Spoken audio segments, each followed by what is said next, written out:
In this demonstration, we'll work with data concurrency and data consistency in Oracle Database 12c. We'll work with Oracle SQL Developer at first. I have a couple sessions created. I have the HR user that's part of the built-in HR schema that you get if you install the sample schemas. And I've created another Oracle user named Sarah, and I've granted her all privileges on the HR schema. So the bottom line is the two sessions can and now will access the same data. So I'll run a select against HR.employees, and we can see employee ID, first name, last name. It's pretty bread and butter stuff. Let's begin by demonstrating that we can do concurrent transactions in the same table. For instance, we can have Sarah, without issuing a commit, update the HR employees table. Let's see, we'll modify Lex DeHaan and change his name to Lexer. There we go, one row updated. Hasn't been committed. That commitment you see here is from where I was testing earlier. If I come over to the HR session, let's do a similar thing. We'll modify Nina Kochar and change her first name. See,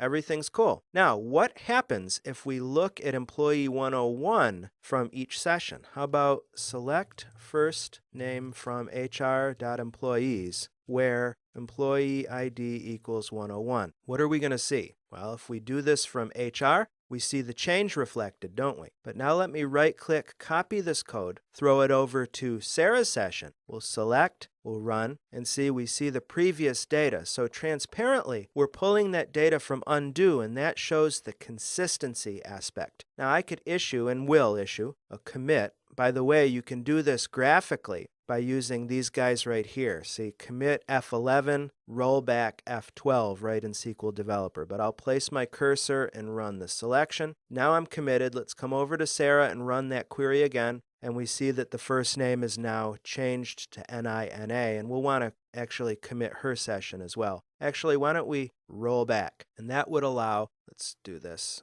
Run this select again. Allow Lex DeHaan to keep his name of Lex instead of having it changed to Lexer.